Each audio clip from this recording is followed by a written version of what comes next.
Joe Green, let me see if I get this. He's described intensity as a state of wild frenzy, but in complete control. The intensity was accompanied by a great awareness of everything and the feeling that everything would be okay.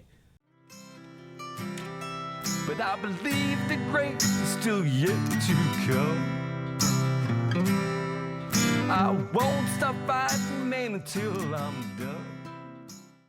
All right, good morning, folks. Welcome to the 33rd Breakfast Ball. Quick side note, guys. We are now pushing 140,000 views, right? 140,000 views and over 300 followers now, or subscribers as they call them. So we're pretty happy about that. So keep subscribing if you can. Couple quick things. I'm your host, Bob Cardia. To my far left, to your far right, the dashing Richie Stoles. And in the middle today, guys, it's funny because our assistant Mary asked me, what this young man's email was. And I said, it's the Chris Coleman, because that's every time I think about Chris Coleman, I think about the Chris Coleman, because that's what his email address is. So welcome to the Chris Coleman. Thanks for having me. You are absolutely welcome. Now, if you like what we're doing, please subscribe. And remember, if you get anything out of the podcast, Richie? When you're rich and famous, we get 10%. Yes, we get 10%. I have to retire. You have to retire. He has to retire. He always says that. What about me? What about my needs, Richie? Jeez. Look, I have to retire. That's Yeah, all. I never said you don't have to retire. That's true. I just know that I have to retire. Okay, I can buy that. Well, anyway. With all of that said, Chris. So Chris is a former Rutgers Camden standout. How many tournaments you won? At least 2 or 3, right? 3. Yeah, there you Three go. tournaments. Yeah, someone stole one from me. Oh wow! Yeah. We had that was the one up in North Jersey. Went to a match of cards. I beat this guy. Wow! One of my best accomplishments. Right, I know. Yeah, I got a Christmas card from Chris this year. It was on there. Yeah? The day he beat Richie Stoles. Yeah, so. I have that scorecard framed. I have the plaque at home. A little bronze bust out in front of the range. Yeah. Okay. And it's a big picture of me and a very small picture of Richie. Richie is much shorter. Thanks, Bob. I didn't want to bring it I'm up, sorry. but, I'm yeah. just sorry. The Kevin Hart thing, you got to hand it to him because the shelves are too high. Anyway, I'm Whatever. sorry, folks. But got a little sidetracked there.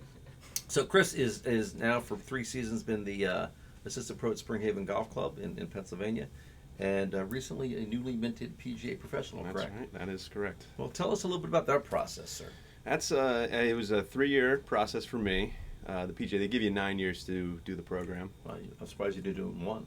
Well, actually, you can't quite do it in 1, but I If anybody can, Chris Coleman. 3 years I think was the fastest I could do it. Okay, And, all right. it was a lot of work, but glad I did it. It was difficult, but Yeah, I enjoyed it. It is a process, right? I mean, it's there's a lot to it. I Yeah. know a lot of people that it's interesting to be a PGA Tour pro. Basically, you have to be one hell of a player, like top 0.5% of the world, to be a PGA professional.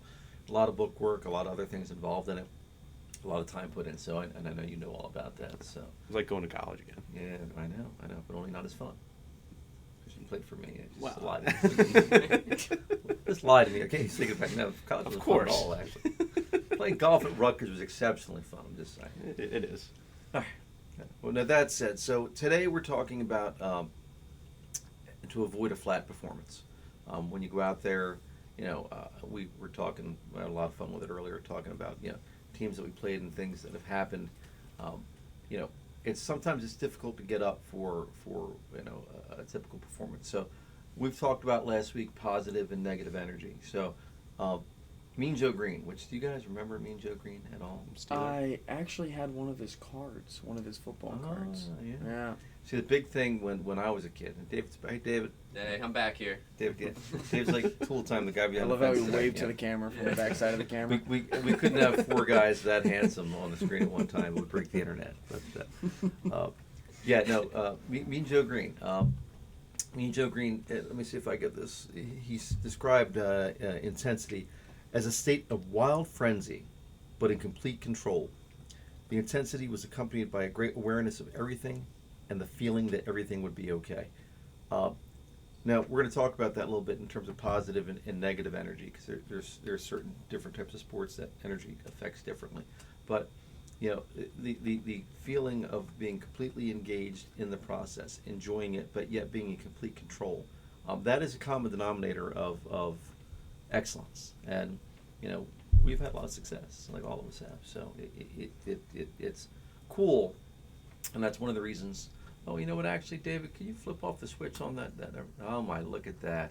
Better, right? So we just stopped the buzzing noise in the background. Okay.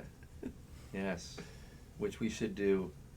You know, it took us actually weeks to figure that out, by the way. And shout out to Gordon Haverly. Like, there's a buzzing sound in the background. I think Amanda said it sounds like there's a refrigerator running. That's difficult to do because they don't have legs. But you know, yes, it was. I know. You haven't King changed. of the dad jokes, baby. No, Coleman. Yeah. It's actually so bad. I've heard the same jokes for years. Yeah, but you know what? There's a couple things I always remember about Chris. One is you know, the Chris Coleman. Yeah. Two, that he won several golf tournaments, and three, he laughs at my bad jokes more often than most people. So I love this. I love a good bad joke. Yeah. Well, I told you I got you know where I'm going, guys. You know where I'm going. Somebody broke into my garage, and they stole my limbo stick.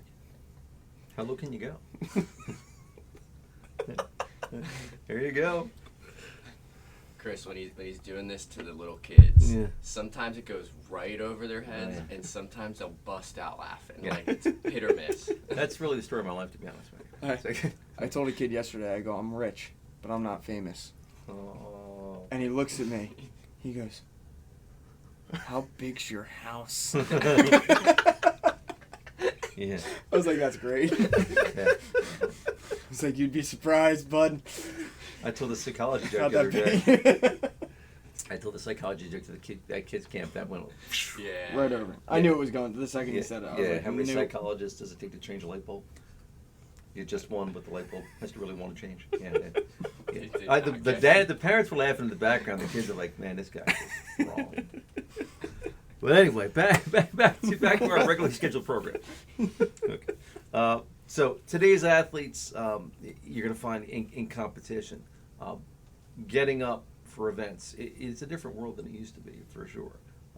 But it looks, you know, and on the research that we've been doing and talking about, and I mean, we've had 52 first-team all-conference athletes in the time we've been here.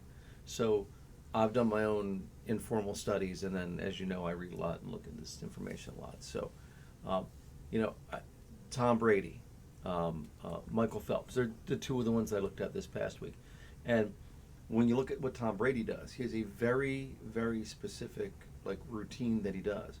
His diet is regimented, his thought process is regimented, and he goes through a very specific thing. And you look at the Patriots were all kind of that way. Very matter of fact, very business. They do things in a very certain way. And then I looked at Michael Phelps, the swimmer. He's different. Okay, he's more Zach Arsenault, right? That's what. There's a famous picture of him before the Olympics, staring down his chief competition like angrily. We don't do that in golf often, but although I think Chris did it the day that he beat Richie, but I should have done it more. he should have done. Oh wow, wow. So Would have came back to bite you. yeah, well, yes, Richie is on Mount Rushmore, and I will give that to him. I will say Richie was one of the few that I've seen actually play golf well, like angry. Oh, Like, I remember there was this one. I think it was just a practice, but he topped one off the first tee at Merchantville, and shot even par that day. Yeah, there you Like go. right in front of everybody. Like clearly an embarrassing moment. You never want to be that guy. no, you don't. And he just turned it around. It was. I think there were some snickers, and you were just like, not today. Yeah, And it happens. probably beat the better score by 5 strokes that day. That's cool that you told that story because Frankie Carmen, who was the PGA Teacher of the Year back in the day, I used to work with him. He went to watch an exhibition of Ben Hogan, right? And he was like Hogan was God to him. So he went out to watch him, and Hogan topped a golf ball, and like he said that changed his entire life. He's like, well, even now it was late in Hogan's life, but he's like, wow, like if Hogan, like it can happen to anybody. I always say the best golfers are like field goal kickers, right? You have to have the world's shortest memory. Because if you dwell on what happened, I told the Mitch Haskell story before. Mitch Haskell was Dick Smith, the president of PGA's godson. He's my roommate, one of my best friends. And we played in a Pro-Am together.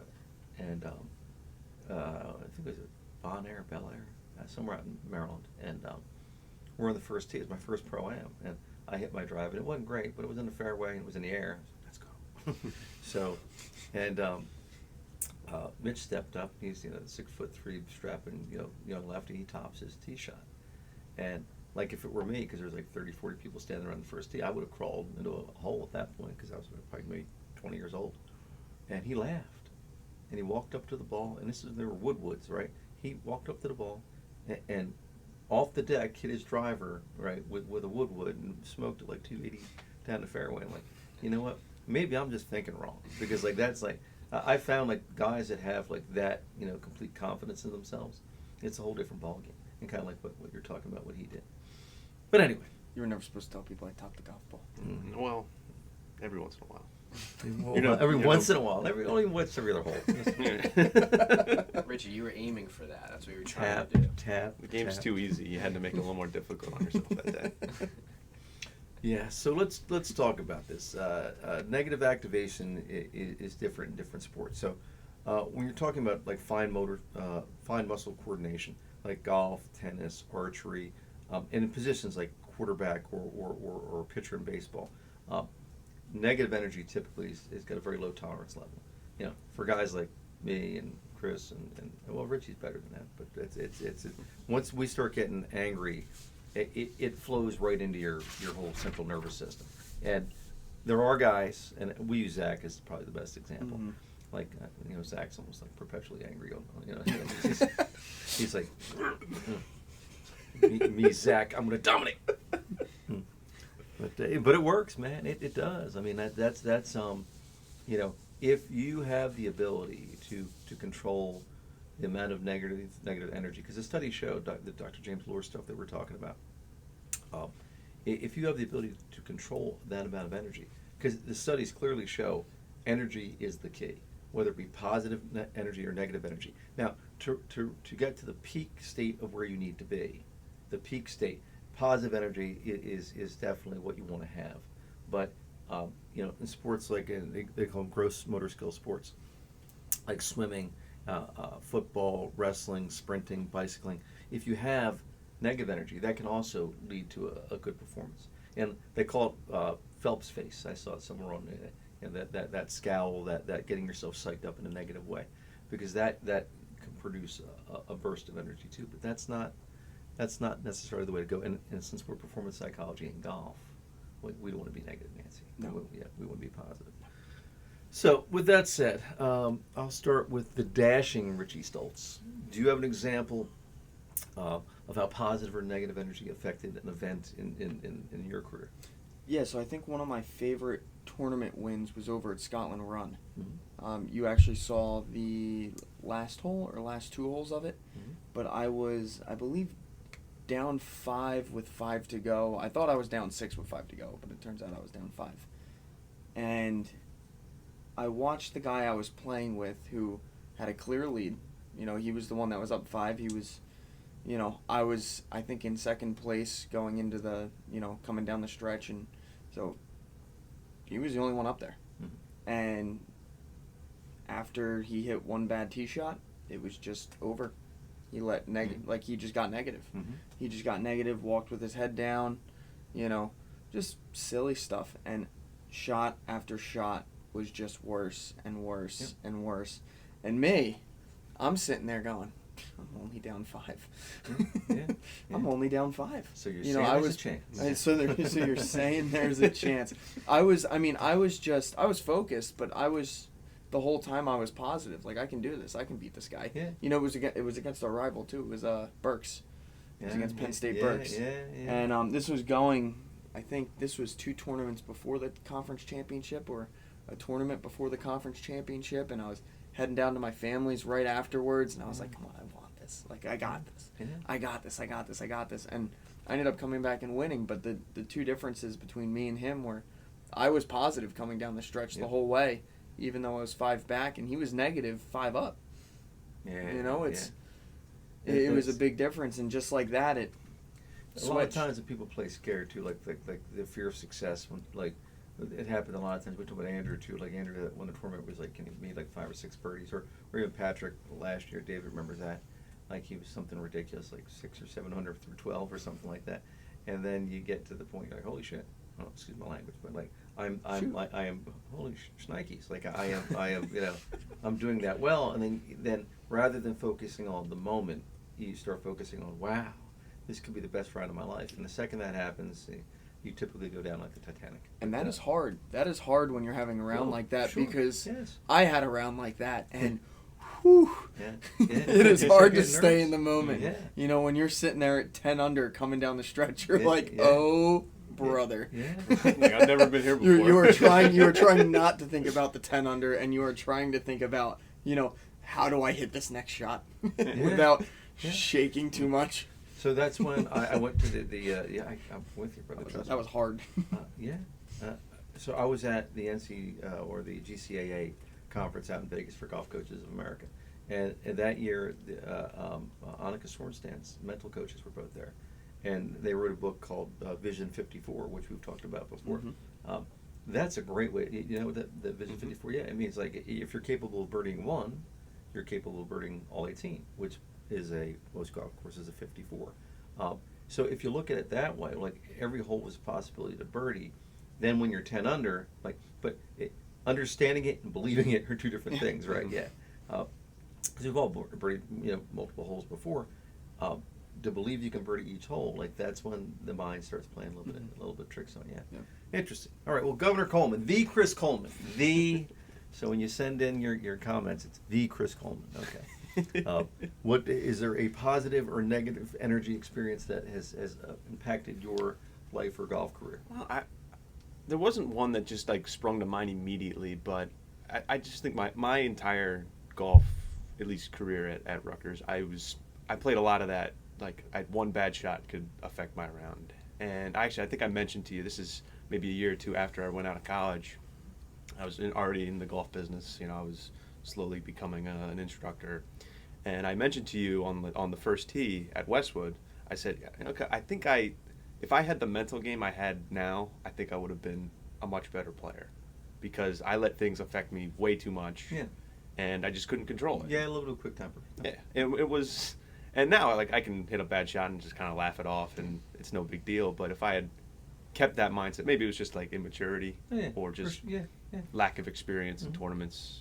Lack of understanding too, Yeah. like how it all works. Yeah. Can I tell you what I think it was? I think there was a minor plague on our team, the bottom half of our team. Yeah.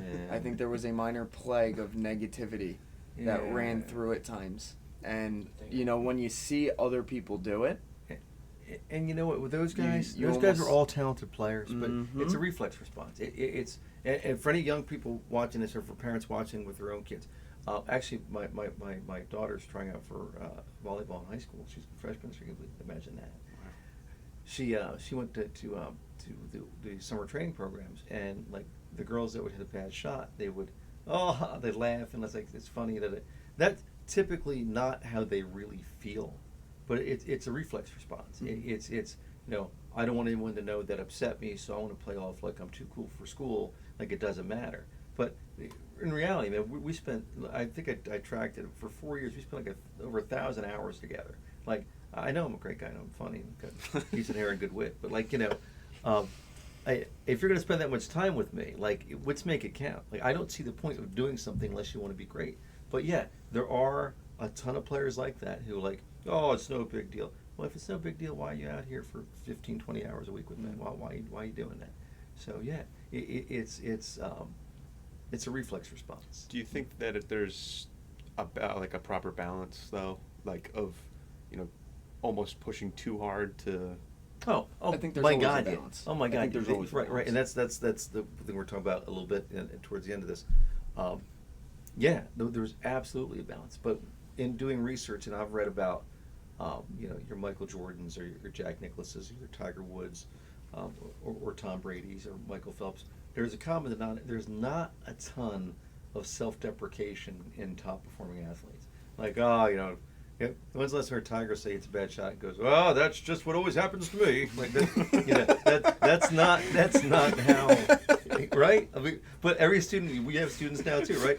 No, that's the real me, and like that. And actually, Tom, if you're watching, because I know you and your wife got a kick out of that. That's not how great people think. That's just not how they think. So, yes, there was absolutely a fine-tuned balance. All right, so you were going to give an example, or what I missed? You're talking about the players on the end of the lineup. That was Richie's last comment. Sorry. Yes. Got a little sidetracked there. All right. So give me, all right, a thinking positive mentality. All right. How can that affect, or how can that help your day-to-day activities? Yeah, I mean, just thinking positive. I mean, let's just talk about driving the car to work. All right, you have a positive mindset on your way to work, and somebody cuts you off. How many times does that happen? I almost got when I'm hit driving behind yesterday. Richie all the time. You should see him. But I feel like if you have a positive mindset, it just keeps you well centered throughout the day. It doesn't let you over exaggerate in any other direction. Like especially getting aggravated. Like, how easy is it to get aggravated at someone cutting you off? But someone cuts you off, and then you sit there and you go, it must be no rush. That's great. I love that, because like I normally used to get really pissed off when somebody didn't wave and they cut me off. Like, if somebody cuts me off and they wave, I'm like, okay, all right. But like, there's a couple times like I'm like a lesson. We leave from Cherry Hill to go on a big swing, and like that 42 is a box of chocolates, man. Like, you could take you 17 minutes, or it could take you 47 minutes. So when you're driving, somebody cuts you off. I saw, like, you don't know that person in front of you. Like, father might be in the hospital, and they just got a call that he's struggling, and they're rushing to get there. You don't know, like, so I always try, and it doesn't always work, again, because depending on the time you catch it. But you have to realize that you don't know where someone else is at that point in their life. Yeah. So, ancient concept, like it's qi in Chinese, and it's kai or ki. I think it's ki in Japanese. But it's basically a positive energy. Now, when you look at the people that live the longest and typically are the happiest, like it's a great little saying, but like people that are typically happy are grateful for what they have, as opposed to what they aspire to have. When you're always, when you're grateful for what you have in this world, and also have aspirations, that's typically the best mix, as opposed to always wanting more and never being happy for what you have. Mm-hmm. So I always look at that, and that's what the Japanese or China, whatever. It's Asian. Yeah, but one more thing to add on to that too. One more thing to add on to that is, how many times does that person cutting you off ruin your entire day? Mm-hmm. You spill out that little bit of negative energy, negativity, yeah, and it carries over into the next thing. Well, that gets into self-deprecation. Yeah, it's like, well, that's what always happens to me. I always get cut off. It always rains on my day to play golf. And I need to tell you what, it's not just you, man. It just happens. It happens to everybody. It even happens to the Chris Coleman. Yeah. It happens to the David Gibson sometimes. We call him DMG.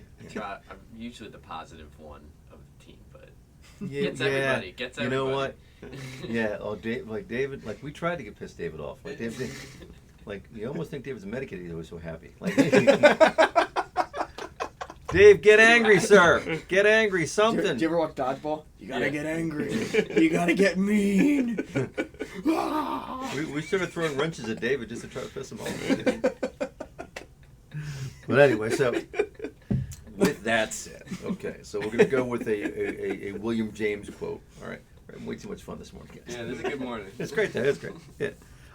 Pessimism leads to weakness. Optimism leads to power. I love that. Okay, and again, I'm going to leave with, well, unless you guys have more to add, this last story. I used to coach a kid that played for Hadfield. Sorry, that was Richie's primary rival in high school, Hadfield, and he was perpetually the seventh man, because they played 6 in high school, and he was pretty good. But that Hadfield team won like 4 straight state championships, so like he was always the man out. So he played in Richie shaking his head negative. I don't want to hear it. Yeah. Oh, please tell him. So he's must playing. have been before I got. Well, must have been before I got to West Everett. He's playing at Avalon, and in a junior PGA event, he gets paired with the #1 player in the entire Philadelphia PGA. And after 9 holes, his name was also David. He was winning the whole thing. He shot like a 37 or 38. He was one stroke up on the entire field, passes the leaderboard. He's walking with his chest pumped out because that superhero pose that we talked about, the Harvard study. People that have their chest pumped out, it releases a good chemical. So, and then on the 10th tee, he hits a decent drive, about 115 yards out, and he fats a wedge like it was fatter than it needed to go to see Jenny Craig. And it just went 30, 40 yards. And from that point, man, he sunk faster than the Titanic. He went down, and I think he went like 37 on the front and 47 on the back, something like it was just ugly. And after it was over, he wouldn't talk to anybody. He would, and finally his mom, I think it was, went over to me. Can you go talk to him? And he's sitting at the picnic table by himself. So I went over to him and I sat down. I'm like, "Hey, Dave," I'm like, "What's on?" He's like, staring at the ground like that's gonna help. And then I said, "Well, how'd it go out there today?" He's like, "You know how it went." Well, okay, I'm like, "All right, well," I said, "Were you thinking well?" And he snaps his head up and looks at me and I goes, "Thinking well is hard." And I'm like, exactly, right? Because if everybody could think well, everybody would be great. The process of thinking well is an acquired skill. Anybody can be great, okay? But that process is like a bodybuilder training his body, training your mind to win. And that's what they say. Like the guys like Phil Mickelson, that took a while to break through. Every loss, you'll learn. You'll learn something from it. So Can I actually add to that real quick? Yeah, please. So when I first made it on the Methodist team, they do like tryouts to make it into the tournaments. So you do tryouts to get on the team, and then it's like qualifying to play in the tournaments. And so I just make the team, first qualifiers a week later. I go out there, I start triple bogey, double bogey, Good start. quadruple I was gonna say, bogey. it's one more comment. How many shots did you top that day? What? I don't know if I topped that. It was bad. It was a really bad start. I was really frustrated. And then I hit this next tee shot. And when I tell you I hooked it, Bob, I hooked it into a house. But it kicked off the house and back into play. And I'm like, you know what? I'm onto something. Yeah. No, I didn't think You that, called but I bank. was like, okay, at You least called it's in bank, play. right? At least, I did not call bank. So it should have just counted out of bounds. But I'm sitting there in the trees, and I'm like, okay, I just got to punch this out. Like, I'm really aggravated. I grab an 8-iron out of my bag. I hit it. I hit about 3 inches behind the golf ball. Whew, right over the knee. First time I ever snapped a golf club. Only time I ever snapped a golf club. Yeah, only time I ever snapped a golf. I had to think about it just to make sure. Wasn't lying to you guys. But I snapped the golf club over my knee, and I think it was like a hole later. The coach came up to me. He was like, "So, I saw what you did." And I was like, "Yeah." He was like, "I get it. You're aggravated. Do that again, you're off my team. You're never playing for me again." I was like, "Okay, Yep. got it." Yeah. Got the hint. So, never snapping a golf club again. Let's just not get angry again. Yeah. And for the next month, what I was doing was I was actually practicing not getting mad. Yeah. Like it was actually hard. Yeah. Like you go out on the golf course and you hit a bad shot and you're like, Yeah. Good. It's your Tiger Woods 10-step rule. Yeah. yeah. It's like you got to take that breath real quick because Yeah. it is hard to not want to do that when you're so used to just getting mad. Yeah. You just want to slam the golf club into the ground. It's like, Yep. no, hold on. Yep. Take a breath. Let's think a little bit more positive here. We'll get the next shot. And it took a lot of practice for me to get out of that, just get angry. Do you guys know who Payne Stewart is? I mean, course. Okay, well, I'm getting a little bit older. I'm not old, but like Payne Stewart, that's a famous story with his dad. He threw a golf club. His dad, whenever took his golf bag, put it in the trunk, and you're not playing again until you can control yourself. So Payne Stewart learned early. He's like, if I do that, my dad's going to take my golf clubs away. Mhm. So, yeah, I get it. I completely get it. Frustrating game. Yes, it is frustrating. So now, I didn't put this in at the beginning because this is drum roll, please. Governor Coleman here, the Chris Coleman, watches our podcast every week. And by the way, yes, we now have breakfast ball coffee mugs, guys. There we go. So Woo. if you're interested, just let us know. We do have probably a dozen more or so to give away. So let us know. But Chris, he said he listens or watches the podcast every Monday. So he sent his I love the breakfast ball in to our comment section. So Starbucks gift card to the Chris Coleman. Here we go. I know you're good thing you pay your debts. This is a long time Well, ago. it's about a week and a half overdue at least, but it's, you got it. Yeah. And actually, Toby, you watch every week too. You won again this week, or last week, so I got to send you one too. Toby, if you can, send us your email to the South Jersey Golf Schools at gmail.com. That's easier because Messenger, it goes to me, and me, I'm not always on Messenger. Anyway. Can I say one thing too? Please, go ahead. Toby, when you comment, breakfast ball. Yes, not the Breakfast Club. You caught yourself last time. Forget about it. I saw 3 comments. I'm like, oh, 3 people commented. Oh, no, it's Toby quit twice. No. Toby wants his gift Can't card, even man. get it right. The breakfast club. Oh, the breakfast ball. Toby don't play. Toby likes to win. It's funny. Actually, I saw him last weekend. He hadn't won in a while. He's like, I can't win more than once. I'm like, yeah, you can. Other people are in there. Don't worry, Toby. You keep going away, buddy. You're gonna get gift I like cards. it went away from like the first one to comment, so we're just gonna randomly do it. Well, we put it in a hat and we just draw it out and they go from there. Yeah, we So, chose random now. yeah. Yeah. Because way to Toby go. was the first one to say, I love the breakfast ball each week, and we love Toby, but like other people deserve to win too. Anyway, with all that said, please, if you like what we're doing, subscribe. We're over 300 subscribers and pushing 140, 150,000 views. And I think it was 11, 12 countries, something like that. So if you're watching it in India or Africa or wherever you're TikTok, watching. Instagram. TikTok. Oh, we're on TikTok, Instagram, all that good stuff. Yeah. Also, we have an online store with South Jersey Golf School logoed stuff. And obviously the Breakfast Ball logoed stuff if you're interested. But with that said, you guys, anything else to add? Thanks for having me. You know what? Love having Thanks you, for brother. coming. Well, you know what? Maybe we'll do like an on location one where we can actually hit some golf balls and have some fun. Yeah. All right, guys. I'm your host, Bob Cardia. To my far left, your far right, the dashing Richie Stoltz. In the middle, the assistant golf professional, newly minted PGA professional at Spring Haven, the Chris Coleman. And behind the fence over there, monitoring the camera, is the never angry Tech guy. the tech guy, DMG. Guys, have a great week. We'll talk to you soon.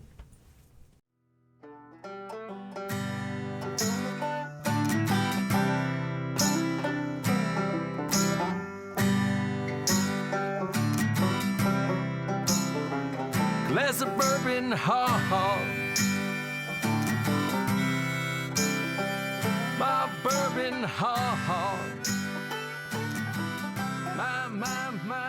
My bourbon, ha ha. Alcohol. Because no great story ever started with, I'll have a salad.